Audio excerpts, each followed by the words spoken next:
Yeah, it's on catch. Proceed as if success is inevitable. Awesome. Thanks for the catch tag.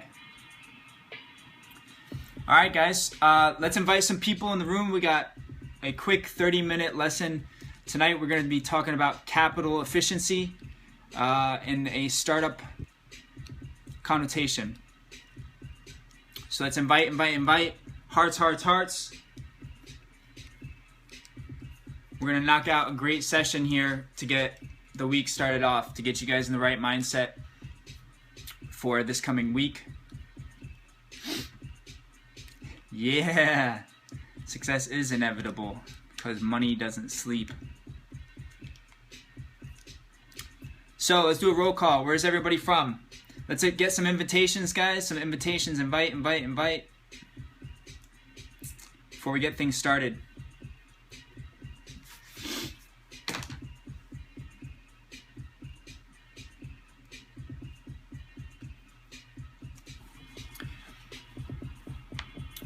Alrighty, so let's get some hearts going. Let's get some invitations. So tonight, again, we're going to try and get it done in under 30 minutes. And then possibly do some questions, but hopefully I cover everything and we won't need to ask questions. Alright, let's get right into it.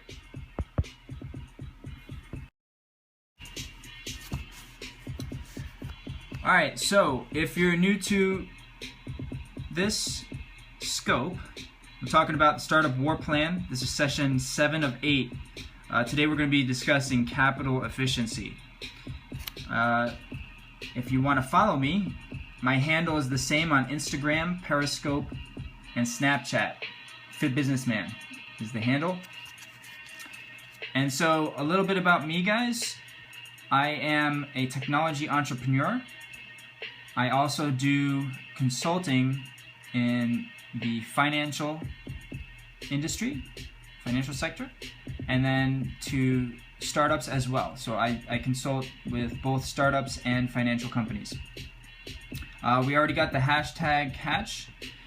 Today's heart goal, we're going to try and go after at least 10,000 hearts, guys. Let's try and get 10,000 hearts.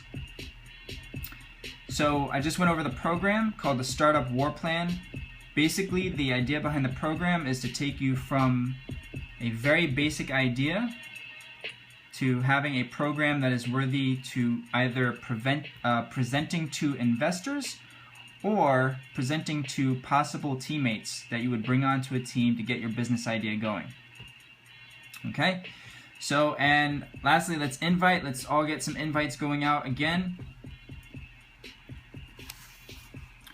So let's get right into it, guys. What is capital efficiency? Okay? Yes, it's going to be under 30 minutes. It should be under 30 minutes. So capital efficiency is essentially company valuation divided by the amount of money that you can raise. And when I mean money raised, what I mean by that, when I say money raised, is basically any money that you can get from either outside investors, yourself, your friends, or your family would be included in that, okay? So basically, valuation of your company, there's plenty of ways that you can do that. There are plenty of formulas out there, but that is an entirely different scope.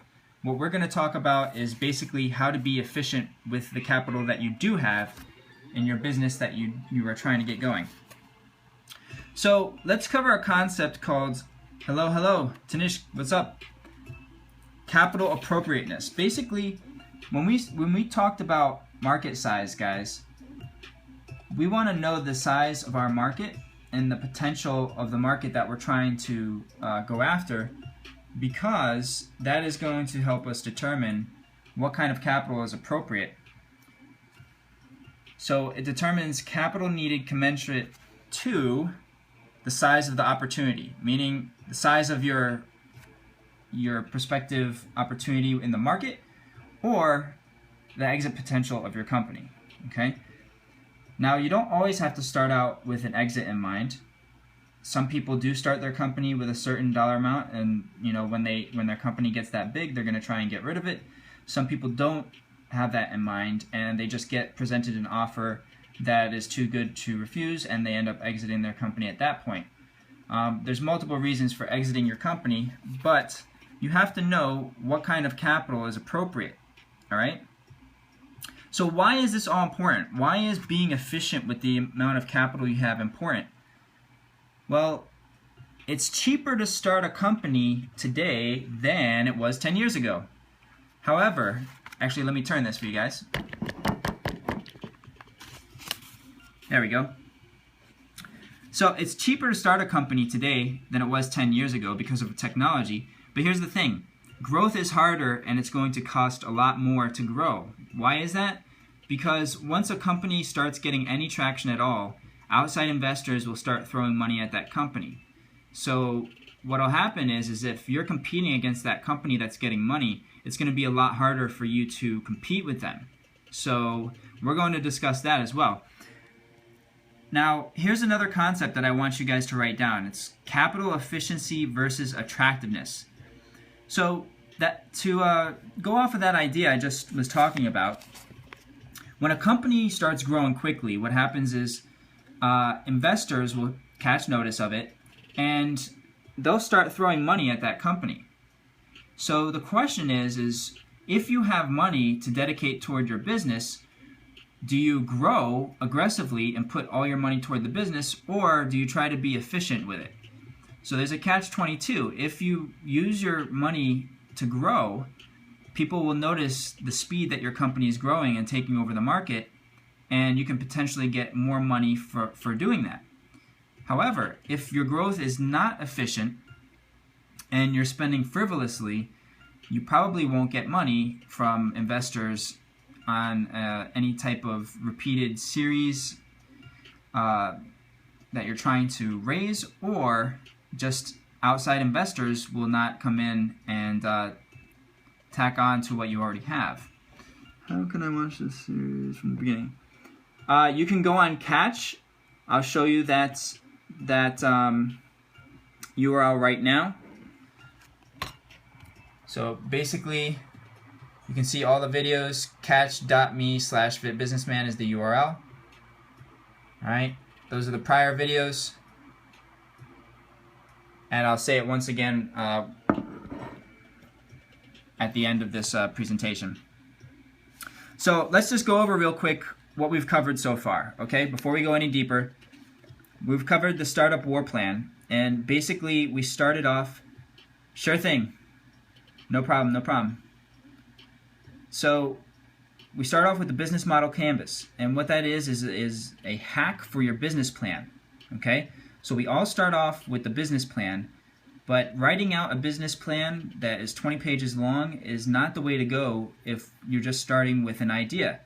You want to actually get out all of the different aspects of your business on paper before you start explaining them in detail. And so the business model canvas allows you to do that. You can hack your whole business plan in one day. Second thing we talked about is competitive advantage, okay, and why that's important. Then we talked about market size and why it's important to have an idea of the size of your business that you want to go after, the size of the market you're going after, and so on. Then we start talking about the service and product offering and why it's probably more efficient for any business to start off with a service, okay, then layer a product on top of that service than to do it the other way around. A service takes a lot less capital to get started. However, it doesn't have as much potential in terms of growth. So you have to kind of weigh the pros and cons of each of these, but if you're looking in terms of speed to get started, definitely start with the service. Then we went to our revenue model, and we explained how to reverse engineer our entire business based on what kind of revenue model we wanted to have. Yesterday we talked about the management team and how to choose management team and how to build your team so this way you can have an efficient business. And today we're talking about capital efficiency. All right, guys? Again, guys, everyone that's in here, please invite. Let's get some hearts. I'm going to get into the meat of the program right now, so invite. Let's get some massive hearts. Get out your pens and papers.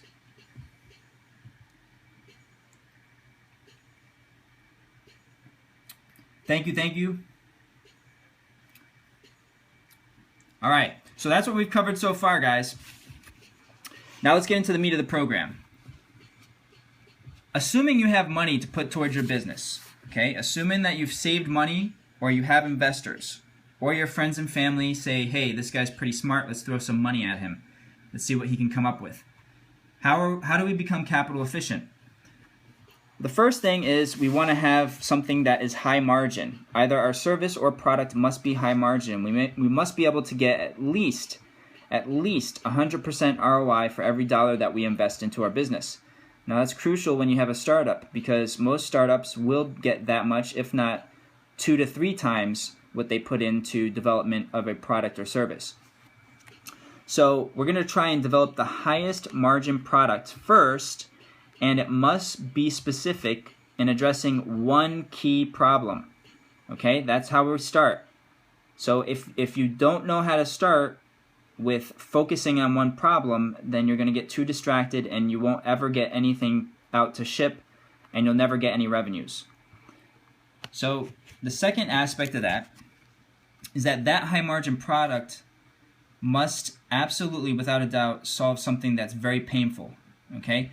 The thing that you're trying to solve is someone's pain, and people will buy something that solves their pain no matter what it costs.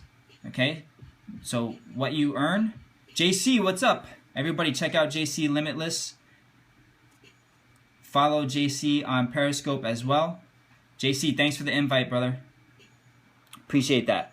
So, guys, if you're just joining, I saw a bunch of people come in the room. We're talking about how to be capital efficient when you're starting your business.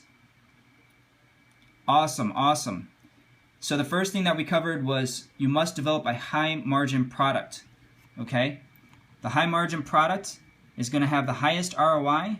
So whatever money you're putting into the development of your product or service, it's going to return, we're going to go for 2 to 3x, okay? Second thing is it solves a pain, okay? This could be any pain. This could be something that's very annoying, okay? It must be annoying to your customer, because if they're going to invest money in it, that's the value exchange that you're getting involved with. You're solving someone's pain and they're going to give you money for it. Okay?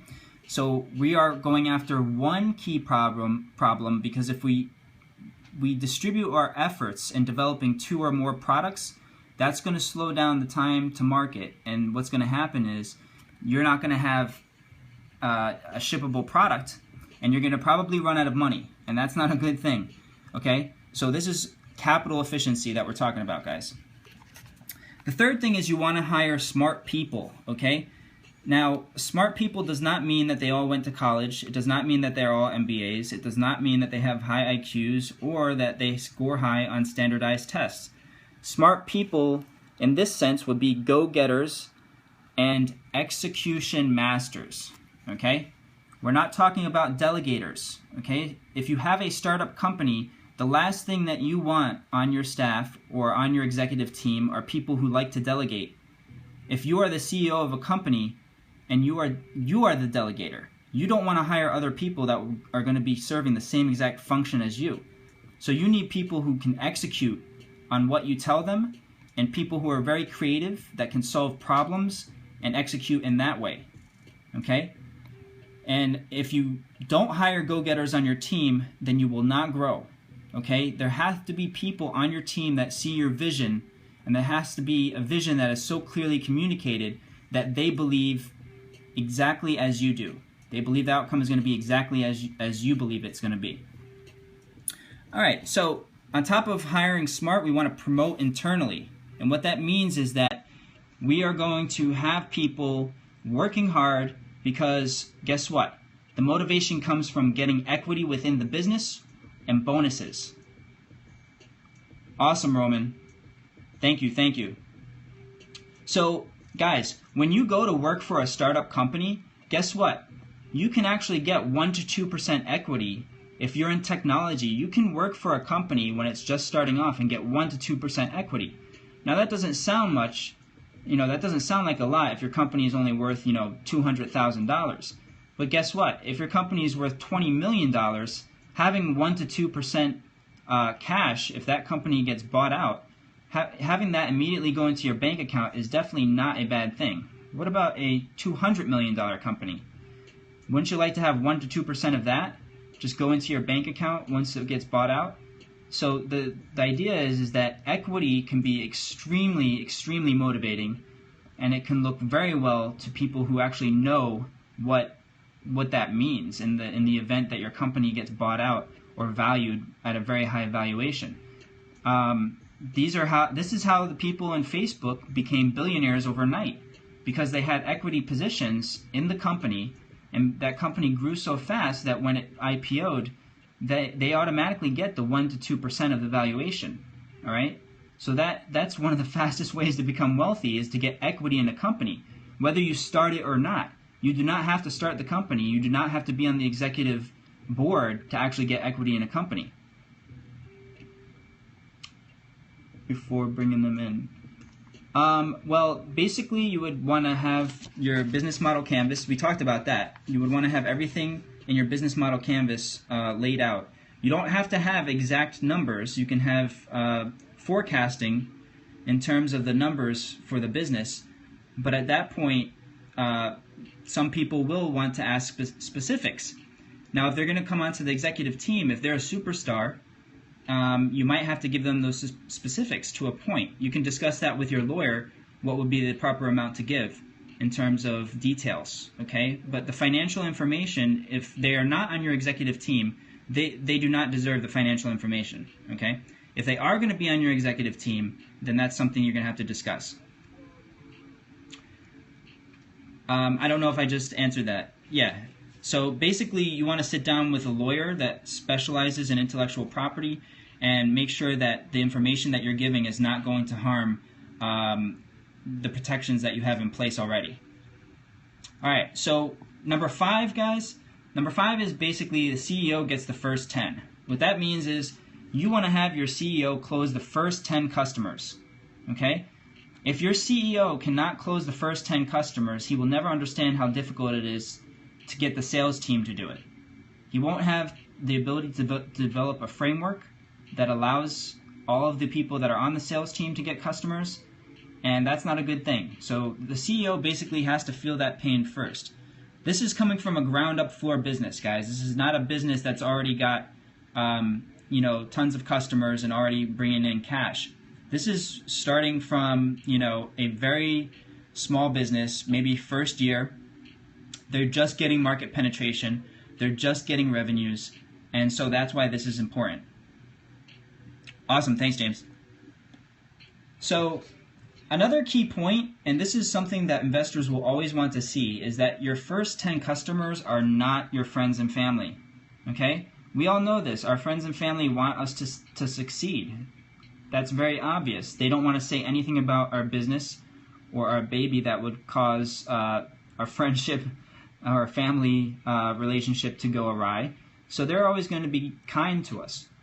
We don't want to count any of those transactions as being sales, even if they do occur and our friends and family are using our product or service. We don't want to count those. It has to be outside people who basically feel the desire to buy our product or service based upon the value that it presents them without any relationship to them. Okay? Now, 7, we got to have the revenue model, guys. We talked about this. We did an entire scope basically on enhancing the revenue model. Okay? It's that important. I was discussing with you guys when we talked about the management team. Probably the 3 most important things to have if you're trying to get a business started is A, your business model canvas. Okay, you got to have all those factors on paper. Next is going to be the revenue model. It's got to be well defined. It's got to work out in terms of numbers, and it has to be scalable. Okay, and then next is going to be the management team. Okay, you got to have the team that can actually execute and bring your service to the market and bring the product to market. So those are going to be the top 3 that investors want to see. if the revenue model is not ultra efficient, okay, chances are you need to go back to the drawing board and write out exactly how to make it more efficient. Okay? There's no room. The problem with a startup is that there's not much room for failure. If you're not efficient with the money that you have, you'll burn through your money very quick. That's called the burn rate.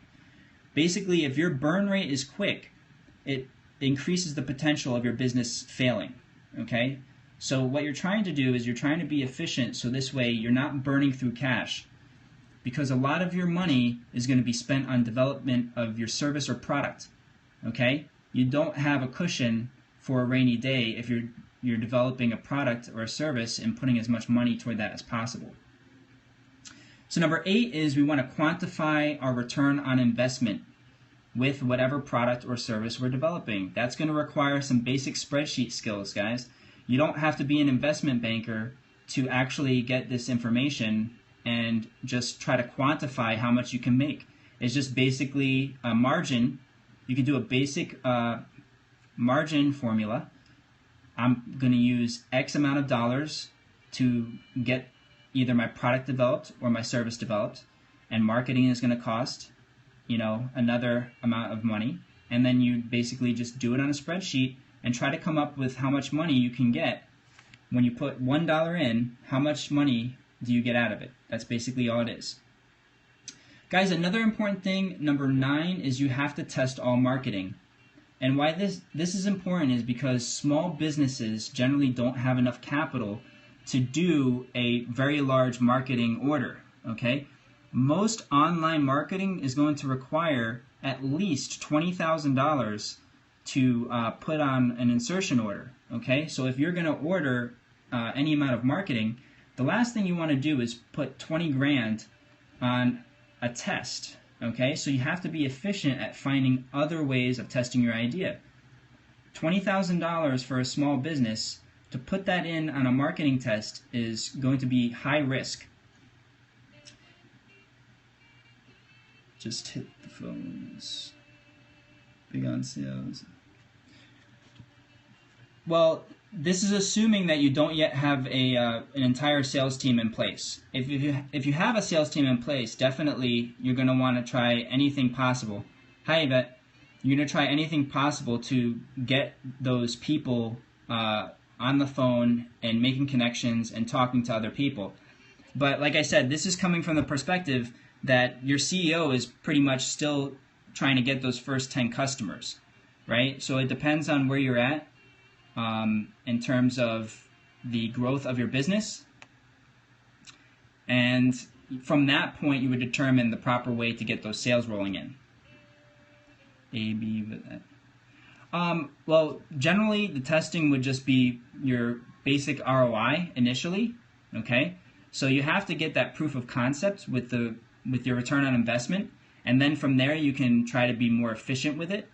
It's a hard thing because essentially, in order to do A/B testing, you need a lot of data to actually make that testing count. Okay, some people would say you would need at least 1 million impressions for any A/B testing to actually hold weight. That's not necessarily true. It depends on the product, but the bottom line is that you need to get the proof of concept first. So I don't know what that means. I hope I'll take it as a compliment though.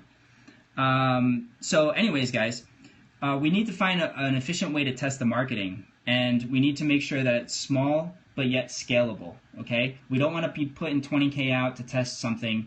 Maybe $2,000 to $5,000, but we always want to have some type of proof of concept even before we put that amount of money out.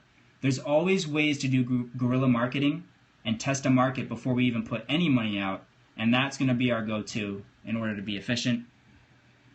And then the last thing is, even if you do have money in the bank, thank you. Even if you do have money in the bank, you don't want to spend it all, okay?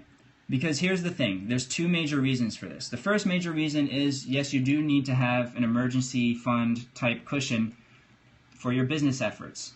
You never know when the next economic crash or contraction can occur economically.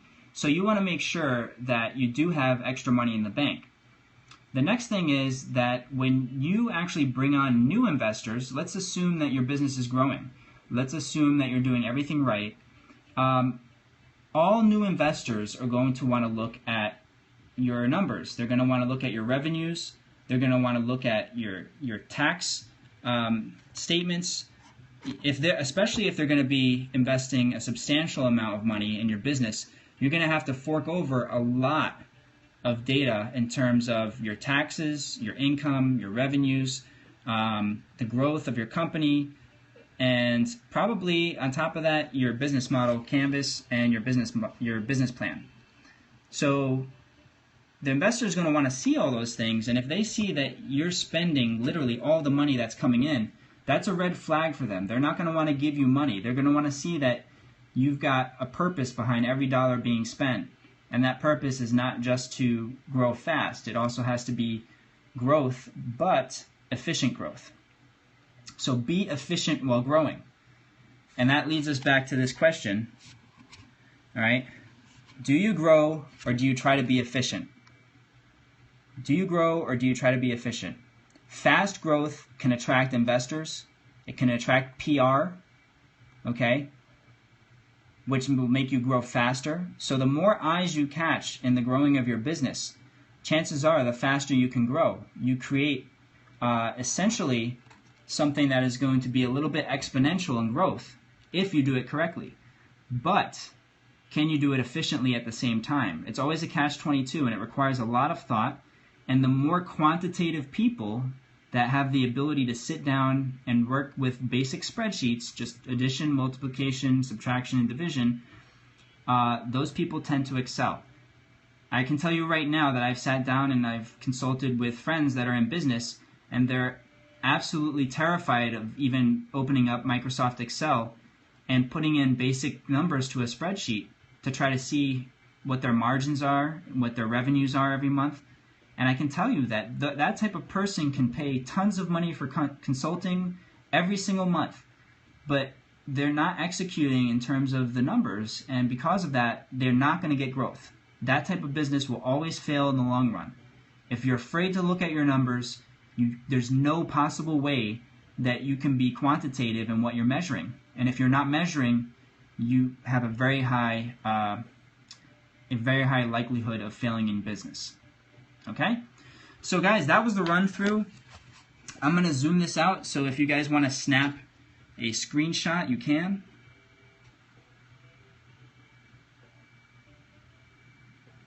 All right, so that was our discussion on capital efficiency. I'm going to just open up for like 10 minutes for questions.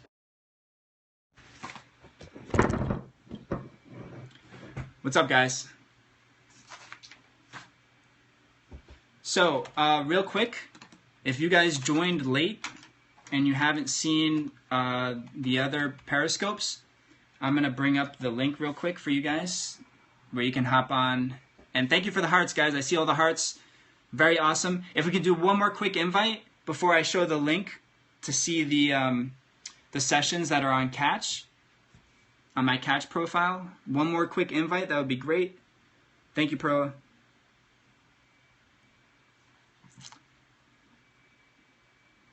There's some very funny music that came on in the middle of the presentation.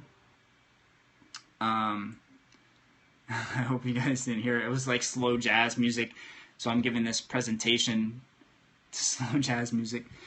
You guys have any questions about anything that I talked about?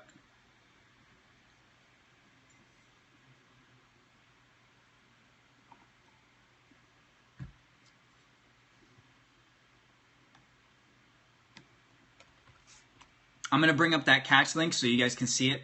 It's a lot easier than me spelling it out.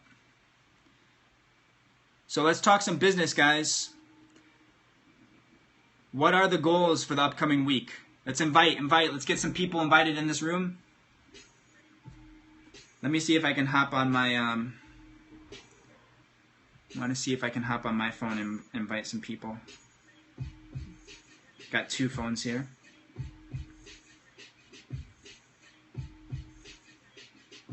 I saw Sean Thomas, he was doing the Inception.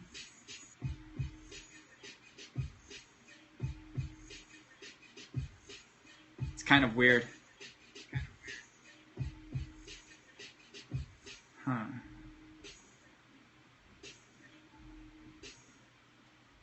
So I don't know if you guys can see this. Check that out. You see how it just keeps popping up endlessly?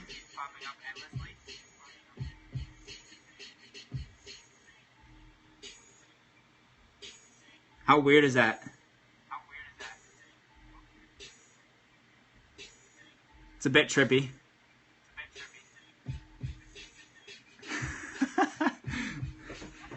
Technology. I don't know how that works. It just goes on an endless loop. Let's see what happens when I comment on my own Periscope. It doesn't seem to show. Either that or there's a lag. All right, guys. Let's look at that catch link real quick. So there's the catch link, catch.me/fitbusinessman. And there will be one more video up there right after I end this cast. And tomorrow night we've got 8 of 8, session 8 of 8.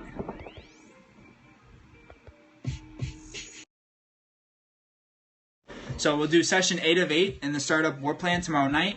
And then one more night I'm actually going to go over the business model canvas again to get that on catch. Fund, service-based biz. It's going to depend on your revenue model. Yes, people can fund any business as long as they feel they're going to get a return.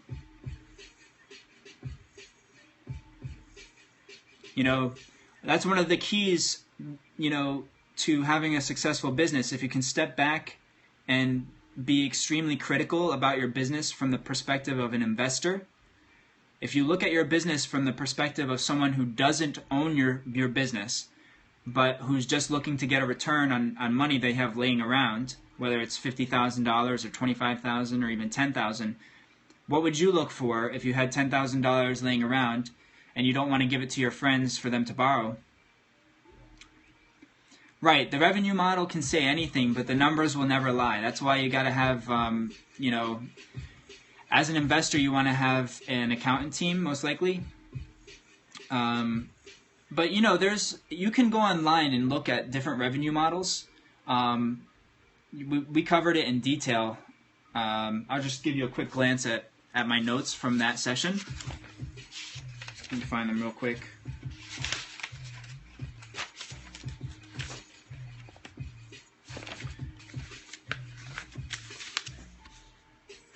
See that? So we went over, you know, 3, 4. I think it was 8 different revenue models with a few subsets to a couple of those revenue models. And basically, you know, a lot of investors know what to expect in terms of margin and in terms of revenues, whether it's first year or 3-year. With certain types of revenue models. Yeah, it was a good cast. It was a good scope. Is this your first scope? You're new to the room, right?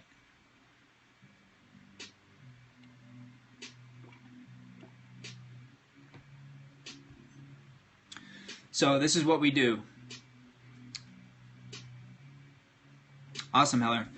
Thanks for jumping on the scope. I appreciate it. You know, there haven't been many people that have joined the room, which is kind of puzzling to me because a lot of people are actually sharing it. Thank you, thank you. A lot of people have shared it. We've been getting massive hearts. Thank you for the hearts, guys. And, you know, thank you for the invites. Obviously, this information is from a startup perspective, but it's applicable to pretty much any business. Benny, what's up, Benny? Guys, check out Benny Esco. He's out on the West Coast. He's a very artistic guy. If you look at his Instagram, he's got some awesome motivational content on there. So Benny, throw up your Instagram handle real quick, so this way people can follow you. You're welcome, brother.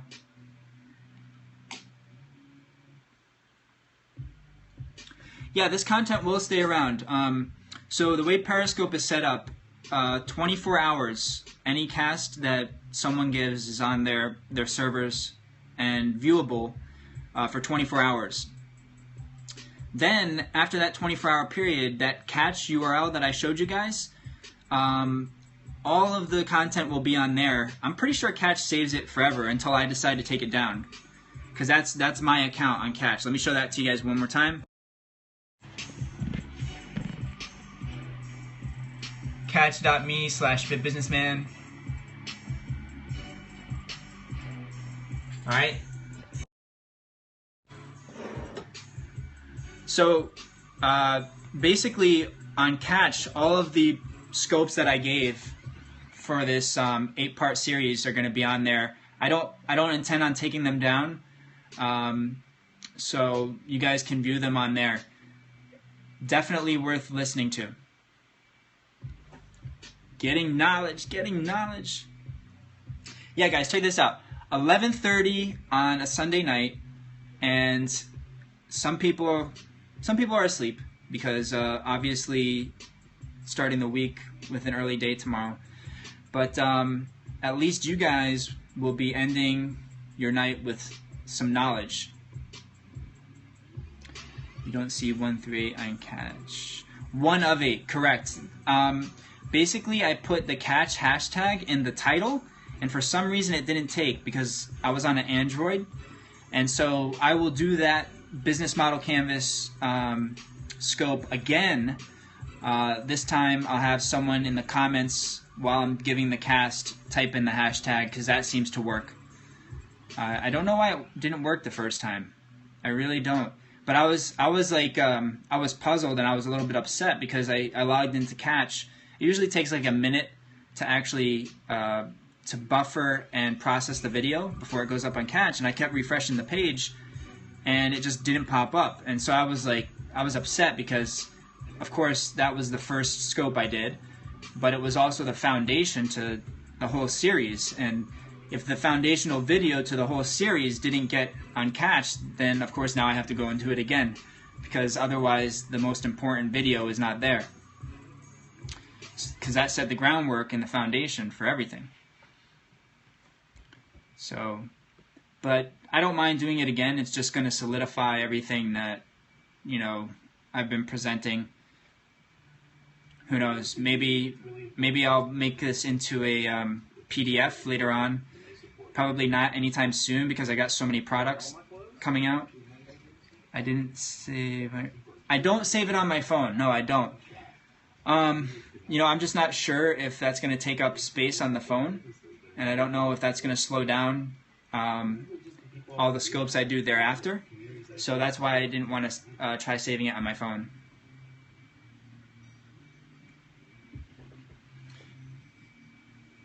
Because who knows, you know, I was having all those issues with the screen sticking and changing over from Android to iPhone. Yeah, so I didn't want to chance it. I didn't want to make it slow anything down. Could be even better. Yeah, hopefully, you know, I'll try to make it better. Yeah, I don't know what slowed me down those first few nights. I'm thinking that it was because there were so many people on the scopes.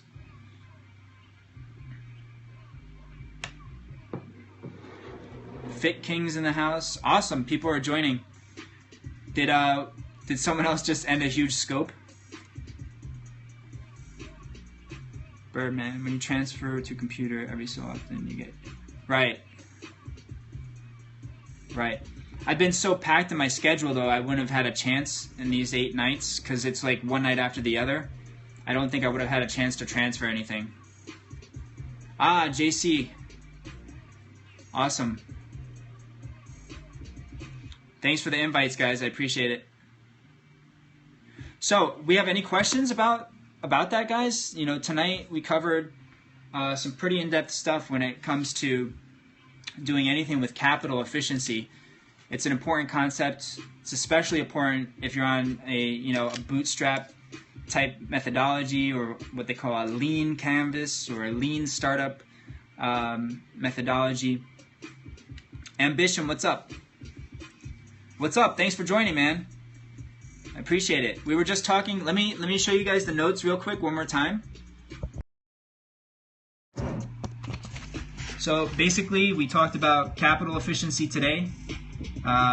What kind of capital is appropriate for a startup or for a small business, why it's important, and capital efficiency versus the attractiveness of your business idea and growth. Just to recap, guys, this is the Startup Warplan. It's an 8-series presentation I'm doing on how to get your startup from concept to rolling it out and being able to present to investors or team members to bring them onto your team and get your startup going. So the first one we did was on the business model canvas and how to hack your business plan. The second one was on competitive advantage. Then we did market size, service and product offering, the revenue model, enhancement, management team, and then today was capital efficiency. Thanks for the invites. Thanks for the invites. So I don't want to go over these in detail, but we gave basically 10 ways to be more capital efficient. Okay? Hello, hello. B. Ben, what's up? Ocean Sky is about to get on. Oh, okay. That means I'll probably lose a lot of people from this. But, I mean, we discussed everything in detail really quick. That's what we've been doing, session 7 of 8. If you guys want to follow me, my handle is Fit Businessman on Instagram, Periscope, and Snapchat. Yo, yo. So you can follow me there. Now, one more thing, guys, before this guy's about to get on, I just want to show you. If you guys are actually new to the series and you need to catch the past scopes, you can go to catch.me/fitbusinessman. All right, there'll be 6 up there after tonight, and then I have to redo the first one because it didn't actually upload to Catch.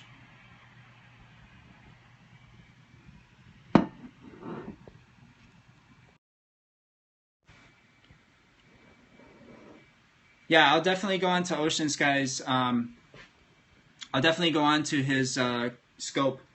I'm watching the Euro USD currency cross right now. I'm not actually in the markets right now, but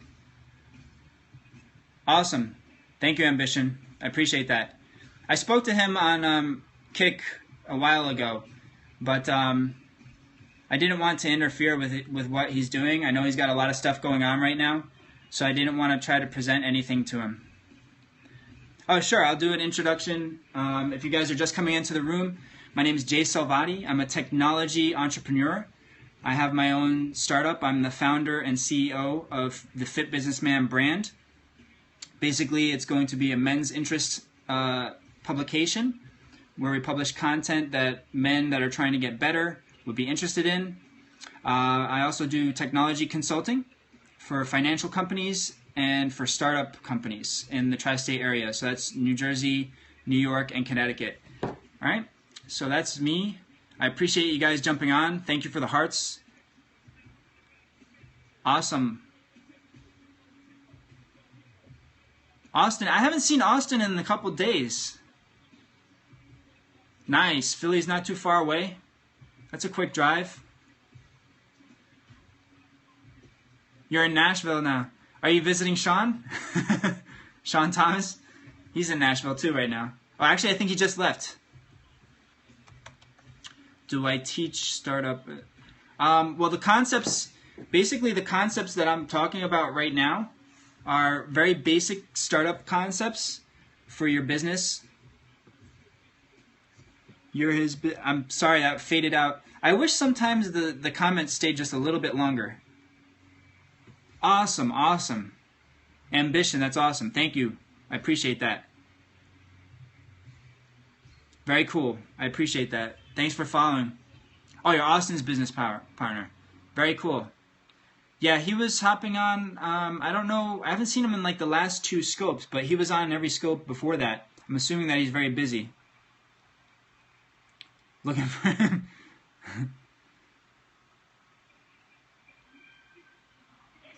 So what's everybody's goals? Sunday night.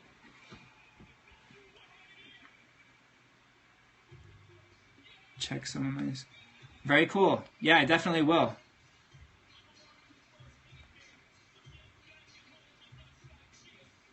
Nice, nice. Yeah, I'll check it out. You guys should see if you can do some collab with Cody. I'm a technology entrepreneur. I also do consulting in fintech, so that's financial technology, and then also technology startups of all different types. Cody Sperber from Clever Investor. He's on Periscope as well. Yeah. Very cool guy.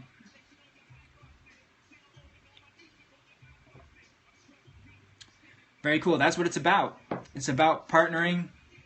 It's about networking. Yeah, go find Austin. I don't know if Ocean Sky started his cast yet. He might be on there. Yeah, I've gotten asked that question. What do I think about network marketing? And it's kind of like, is there any marketing that doesn't have to do with networking? It's kind of like an oxymoron. I don't know of any marketing that doesn't have to do with some type of networking, right? Unless you're trying to force feed people propaganda. So, right? Thank you, Perla. Let's throw out some goals for this week, guys. It's Sunday night, so if you have a team, if you have a business team, or you have a startup, Sunday night and Monday morning are your 2 most important times for planning. Awesome. 6 contracts. That's a lot of work. That's good. I'm not even going to act like I know how to do real estate.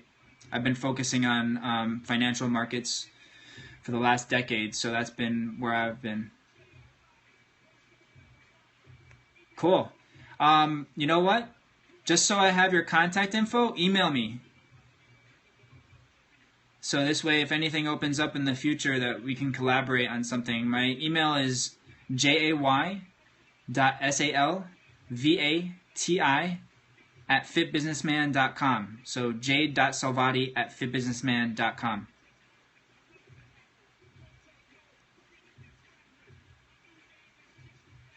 Awesome, awesome.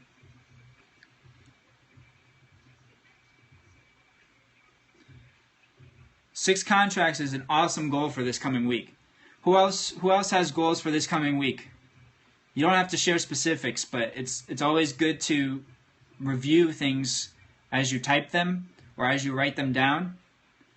And I'll actually let you guys in on a secret that I'm basically going to save for another scope in the future. I just got one of these. Okay? So this is called a McQuelrius. Have you guys heard of this brand? All right, so it's called McQuelrius or Miguel Rios. I call it McQuelrius because it's just hard to pronounce. I like that. But basically, it's all graph paper, right? So I had a meeting in the city with my friend who's like an insanely talented design specialist.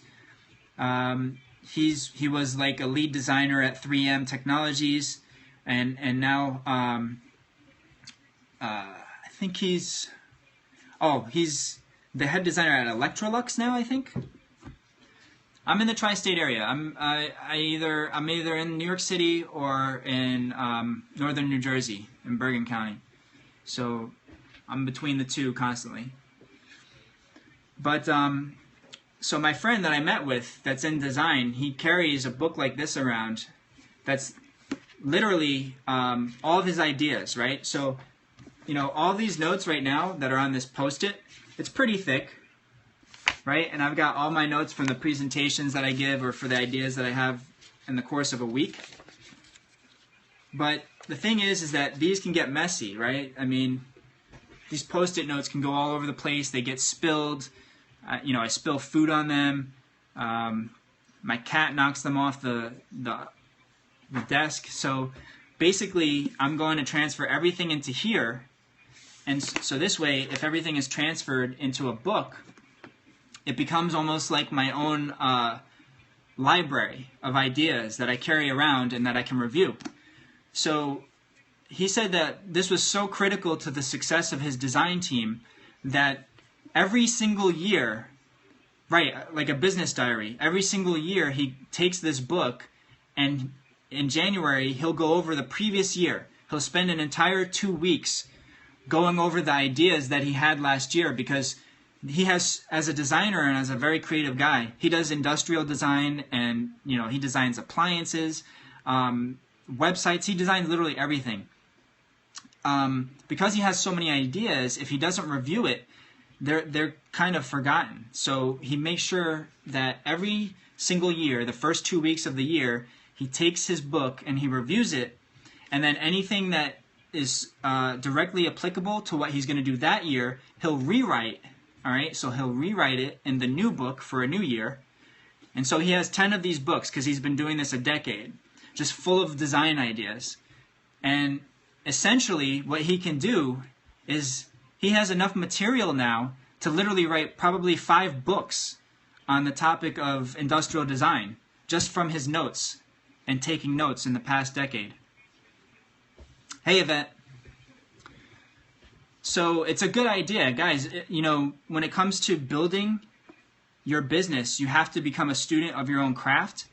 And anyone who thinks that they can do that without writing down their ideas, it's not going to happen. People have too many great ideas on a daily basis for you to excel without writing them down and recording them. So I'm going to do an entire scope on the whole process that he explained to me that they use for the design team, and how they do some charting and basically graphs and all the different visualization tools they use in these books to get anything from concept to rolling out the idea and being able to present it. Buster, what's up? I think a lot of people don't realize how important it is to write down ideas. It's so important to write down ideas that you won't find people that are excelling in anything they do that don't carry around their own idea book. Awesome, awesome. Yeah, you can check out my friend. His name's Lee Fain. He has a blog. They just did a pilot study on a few things that he was doing in the design world and put it into a book. I have to get my notes. I'll tell you about that. Yeah, it's key. It's key. Unfortunately, it's something, that isn't really taught in school, like how to take proper notes. They just assume that people know how to do it. And especially if you're in creative, The Back of the Napkin by Dan Rome. I'm going to look up that book.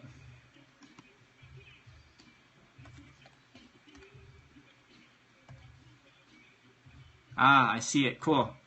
I'll check that out. F-A-I-N. Yep. L-E-E-F-A-I-N.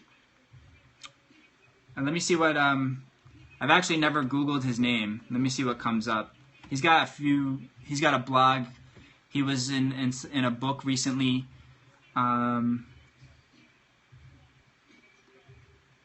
Yeah, he's got a next big design blog feature.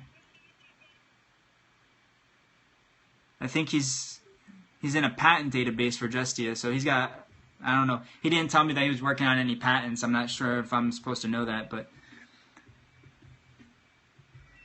yeah, and this guy, let me tell you, what you see on the internet is maybe 5% of what's inside his head. I can honestly tell you that. He's one of those people that he's not afraid to share what he knows, especially if you sit down with him one-on-one. But he's not entirely prolific with his writing because right now he's so into doing what he's doing with the growth of Electrolux, where they're at right now.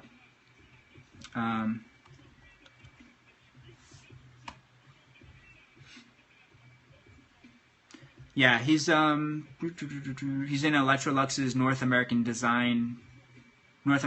group design. So I'm not sure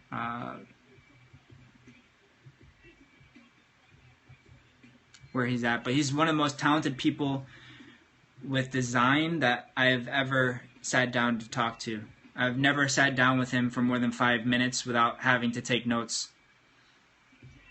I guess that's how you can measure the value of your network. If you sit down with someone and you're having a casual conversation, one of my friends, Money, his name's Lee Fain, he's a designer. He does industrial design. But were you here when I was talking about basically having your own personal idea book? I'm going to do an entire scope on it. If you missed anything, don't worry about it. It'll probably be the scope that I do after the business plan. So this way people can really get a handle on how to take down their ideas. I'm going to come up with some idea hacks for you guys. You have many. Important. That's good.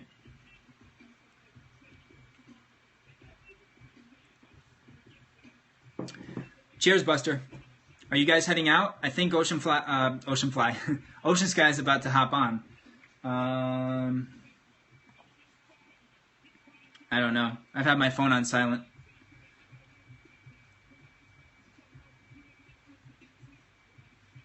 Cool. Guys, I really appreciate those invites. Did you guys hear the quote that I gave the other day about utility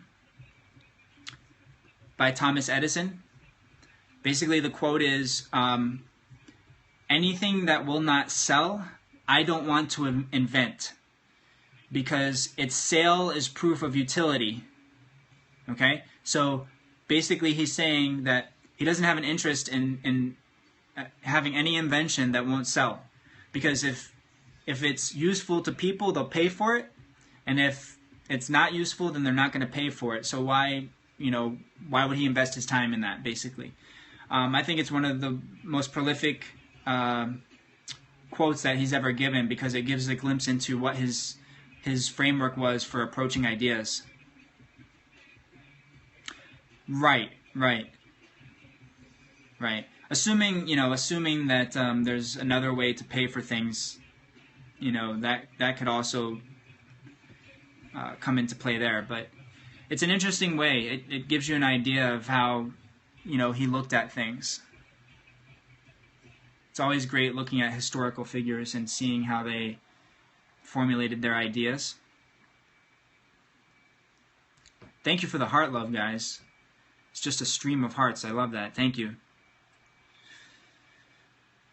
Hello, Yvette. Are you guys getting knocked off, or are you just logging out and logging in, so this way you guys hit the 500 heart limit and then you log out and log back in? Talvin, what's up? What's up? I'm listening to Noah's T-Cobb. Not sure what that means. I'm listening to Jay-Z's B-Sides concert right now in the background. You guys want to hear a funny story? Taking care of biz. I like that. Hey, invite everybody. I like that. T-Cobb. So, invite everybody before I tell this story, right? Invite. Keep getting knocked out. Sorry, Talvin, I'm sorry about that.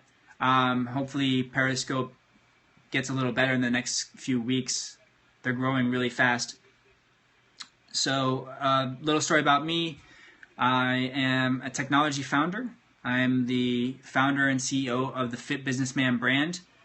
You can follow me on Instagram. My handle is Fit Businessman. It's the same handle for Periscope and Snapchat. I also do technology consulting for financial companies and startups. So, you guys ready for the funny story? Did we get all the invites? I think JC's out of here. I don't know how many other people are in here. So here's my funny story, right?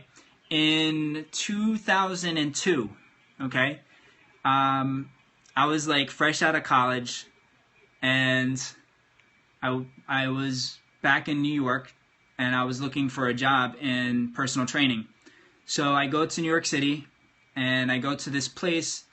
I guess I can tell you the name of the place because not too many people are going to know about it. It's called Chelsea Piers, if you've ever heard of it. It's like one of the biggest gyms in the world. Yeah, it was crazy bad times, man. I was going around to basically every gym trying to get a job as a trainer, right? So everybody was like on high alert and just suspicious of every damn thing. You know, background checks from background checks, even to get a normal job. Money was sleeping. Yeah, there wasn't much available. And so I go to this place and I take the elevator up, and I just wanted to ask for, you know, basically a name to give my resume to. So they basically give me a paper to fill out, and it was like, I don't know, 6 pages long. So I was like, you know what, I'm going to put some time into this. Let me take it back with me to the house, and then I'll come back down to the city, and I'll turn it in. So I step into the elevator, and I'm reading the papers that they gave me, you know, what they look for to hire a personal trainer, blah, blah, blah. So I look up, right, and I do a double take, and I'm like, So I'm staring at this guy across from me who, you never know when you see people like celebrities in person, but I'm pretty sure it was Jay-Z, right? So I'm in the same elevator as Jay-Z, and it's just me, Jay-Z, his bodyguard, and some other dude from the gym. So there's only 4 of us in the elevator, and we got like 3 floors to go down. And so I said, "Are you who I think you are?" And he looks at me, and he's like, "Who do you think I am?" I was like, "I think you're Jay-Z, man." And he started laughing. And so he was like really cool. I basically asked him like, you know, what his workout routine was. And we got down to it was basically like an underground parking garage. And it was awesome. It was an awesome experience. We got to the underground parking garage, and I had my backpack on, and I remembered that it just so happened that day I brought my camera with me. So that where you got your name? No, that's not where I got my name. But basically, I remembered I had that camera, so I asked him, I was like, you know, do you mind if I get a picture with you? And he was actually really cool. Like prior to this, when we met, he asked me my name, and I was like, my name's Jay. He's like, oh, that's a good name. So he was really cool. And I will tell you this, that from the get-go, I haven't met too many celebrities in person, but I can honestly say he was basically the most chill person around people that he didn't know. You know, he didn't really have a reason to speak to me. He didn't know who I was. Not that I was anyone worth speaking to. Celebrities try to keep to themselves, you know, especially when they're out in public, because you never know. You can meet some crazy people that are, you know, just crazy fans or whatever. But I asked him if he would take a picture, and his bodyguard actually took the picture for us, and he was really cool about it. So I have to dig it up, but somewhere I have a picture of me and Jay-Z, and I'm like this with my arm around him, right? I've got my arm around Jay-Z, and I'm smiling, you know, like this giddy college kid, because I just met like one of the coolest rappers in history in person. And we had a really cool conversation about fitness, and that was it. But, you know, that's my cool story for the night. Yeah, I need to find it. Unfortunately, 2002, we didn't yet have decent phones, right? So I had it taken in this, like, cheap Polaroid, you know, like one of these one-use cameras. And I know I got it somewhere, though, because I saw it last year when I was cleaning out some boxes. So it's kind of just a reminder. If you know, at that time in 2002, I'm not sure if he was in Def Jam. I'm not sure if he was an executive there yet. He definitely, I don't think he was with Beyonce at that point, and I don't think he was making the money that, you know, he made in the few years after that. But I can tell you this, and this is where I'm going with the story, is that when it comes to talking to people, he was definitely on point with having a sense of the conversation and being able to take control of a conversation and not making people feel subordinate to him, or that like they didn't have value or anything like that. And so it doesn't surprise me that after 2002 he just blew up. I mean, he was getting bigger and bigger every year after that. And I think he released an album shortly after that. But it doesn't surprise me that he blew up. It doesn't surprise me one bit, because just from talking to him in person, he just seemed like a really intelligent person. Nothing like the basic rapper stereotype that that someone else would think. Nothing like that. He seemed like a businessman from the first second that I met him, to be honest.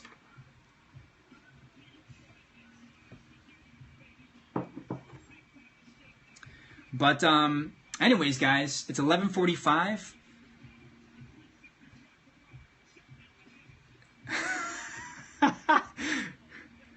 That's pretty funny, man. That's pretty funny, Tone Loc. They should auction that off. They should auction off like playing video games or arcade games versus like celebrities. That's legit, right? It's pretty funny.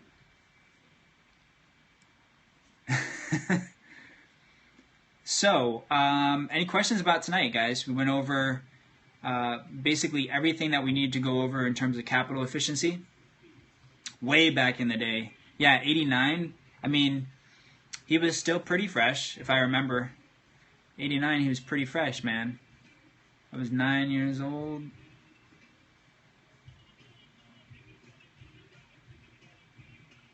Yeah, I can remember he was pretty big around that time. Early 90s, right? That's when he was blowing up. But anyways, we got some work to do, guys, this coming week.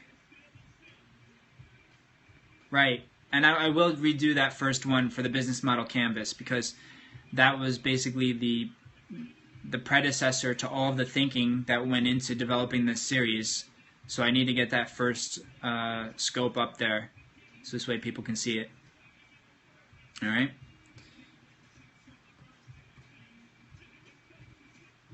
So make sure you kill it this week, guys. Write down your ideas. Execute on those ideas. Yeah, it's a bummer, but you know what? The more times I talk about something, the more it's going to get ingrained into my brain and become a habit. So I don't see it as a negative. As long as I can get something out of it in terms of the repetition, then I don't mind doing a repetitive thing. All right. So I think, guys, did we set a heart record? Everybody, if you can, just heart before we leave. And if you get a chance to watch this replay, please replay with lots of hearts, guys. All right? You can give at least 500 on the replay, I'm pretty sure. And so that would be awesome. Yeah, and if you guys see each other on the scopes, make sure you add each other. Get some networking done while you're on these scopes, guys. You don't want to just be a spectator, right? You never want to just be a spectator. If you're giving your time on the scope, make sure, if I'm not following you guys, make sure that I follow you back, and make sure you network with each other. Yeah, throw up, add me. Some people might not want that, but I think if you're putting your time on the scope, you at least want to network with people that are trying to view the same thing. Maybe you can have a discussion group about it. You never know. Maybe you meet a business partner. At least get people networked on your LinkedIn. If everybody has a LinkedIn, post your LinkedIn in the comment feed right now, so this way you guys can follow each other. The good thing about Catch, guys, is it will display. I don't know if you guys can see the comments, but I can see all the comments, and I'll go through and I'll review any comments that I missed. So this way, if it's something that I did not cover, I'll make sure to cover it in the next scope.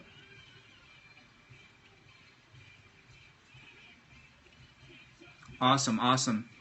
I'll review all these comments afterwards, guys. So I'll look at all these things and make sure that I add you on my LinkedIn. By the way, yesterday we talked about that as a very basic thing.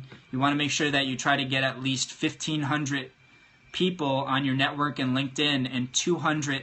Thank you, and 200 people locally in your business network. Millennial Scope Train. Make sure to tune in. Sounds cool. Sounds cool. Give me a quick breakdown. What's it going to be about? Let everybody know. I mean, we got 11 people on here, but let those people know what it's going to be about. I'll be busy in the morning. I've got lots of stuff to do. Mornings are out of the question for me. Money, that's awesome. We got a network. 10:30 a.m. I'll catch the replay. I definitely won't be able to hop on that when it's live. But post your LinkedIn so this way we can network for the future.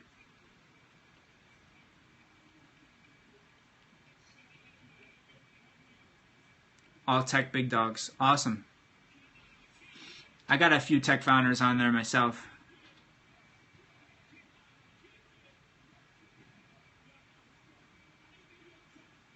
Mr. Goodlife in the house. Hey guys, MrGoodlife.co on Instagram. Farouk's in the house. Did I pronounce your name right? I can never, I always want to make sure that I pronounce it right. Alright, good. Guys, on Instagram, if you go and follow MrGoodlife.co, Farouk is the manager of that account. He's actually an Instagram beast. Follow him on MrGoodlife.co. Very inspirational feed on his Instagram. Good evening, Cash.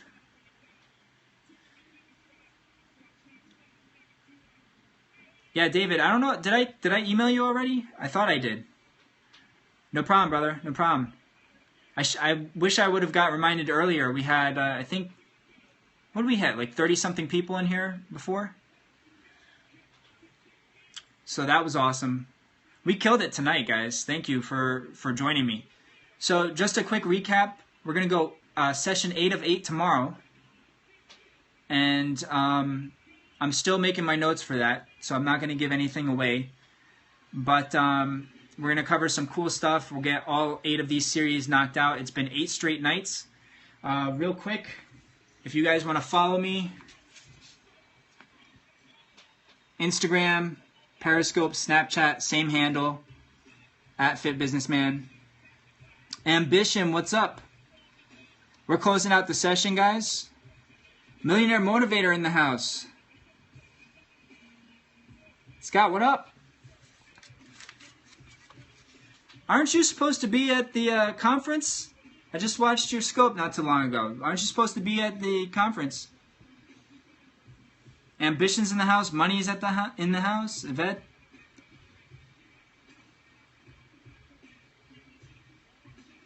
Nivar. Awesome. What's up? So guys, the importance of networking. If you guys aren't following millionaire_motivator on Instagram, please do. It's my buddy Scott. He's at a networking event right now, and he's turning it up. He's at a big oil networking event, and network equals drug ass. Free alcohol. That's the code name for networking. Free alcohol in groups. And so, not a bad thing. As long as you remember who you networked with, then it's okay. You can just get a T-shirt with your LinkedIn on it. So this way, as you walk around in the drunken stupor, people keep adding you to the LinkedIn. Closing deals, boom. That's what it's about.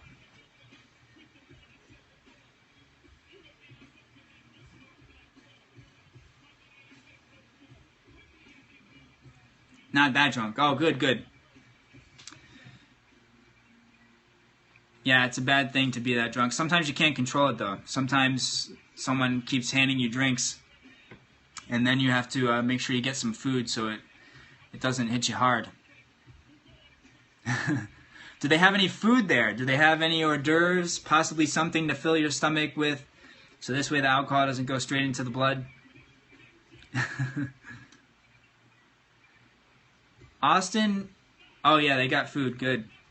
Austin, I didn't see him on tonight. I didn't see him on. So, you guys are doing a scope train in the morning? Unfortunately, I'm so busy in the morning, guys, I can't do that type of thing. Alright, follow me on Instagram.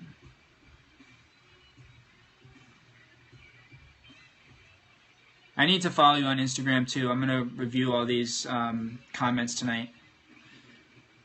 Ocean just hopped on. Cool. Yeah, thank you for the hearts, guys. Thank you for following. Thank you for the hearts. We just went over 500 followers, which is a pretty cool milestone. I'm giving out so much information, guys. Spending at least 2 hours a day prepping these scopes for you guys.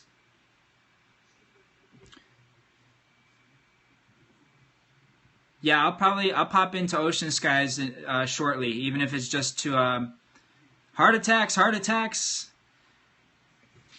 You know what I need to invent? Just like something that will tap the screen for me. You know? Maybe it has like a little electric sensor on it and it just taps the screen. You clip it onto your phone and it just keeps tapping, man. I'm telling you. Don't steal my idea, guys. Do not steal that idea, okay? I know you guys have got some connections on Alibaba. Some of you guys do the e-commerce thing. Do not steal my automatic finger idea where it just keeps tapping the screen, man. You know, whoever comes out with that, they're going to make some quick money. It's one of those inventions where it's very specific to the time. All right? So for the next 2 months, you can make some decent bank on that idea. So don't steal my idea.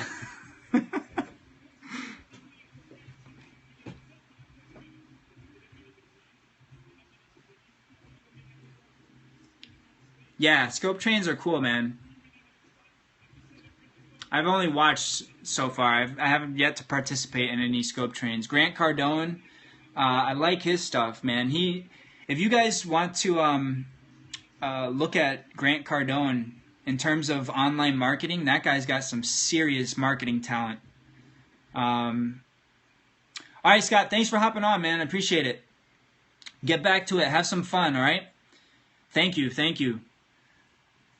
I'll try and hop on later tonight if you're on. Yeah, Grant Cardone, I hadn't heard of him before I actually saw him on Periscope.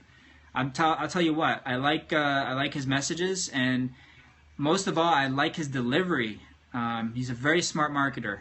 You can learn a lot just by watching him. I didn't see it. I signed up for it, and I've been so busy that I haven't got a chance to see it, so I got to catch the replay. I've been on Periscope about 2 weeks.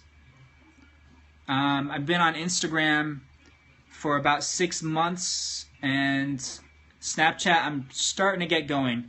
I haven't posted anything to Snapchat yet, but once we get going with the business in terms of businessman, I want to really post some great content on there on Snapchat. You know, basically anything men's interest.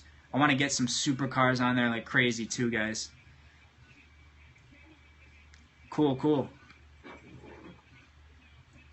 All right, guys. So it's going on 12 o'clock. All right, it's midnight. I'm gonna cut out of here and get a little work done before tomorrow, so this way I can sit down. Yes, ladies as well. I have to figure out the logistics in terms of how we're going to do things. It may be user-generated content on the social networks. Each platform, I'll tell you guys a little something that you want to keep in mind when it comes to marketing. You cannot use each social platform the same exact way. You definitely don't want to do that.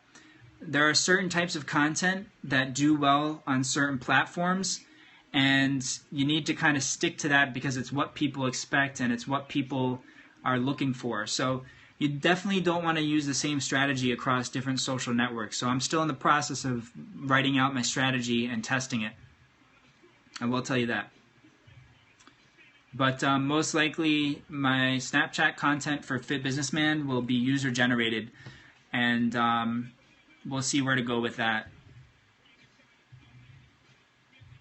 Because you got to keep the strategy in line with the brand, and that's not always an easy thing, especially if it's user generated. Someone has to filter through all the content submission and make sure that, you know, there's nothing that's going to turn off your audience and so forth. So it's an entire process. It's probably going to take maybe a month to 2 months just to iron out that process.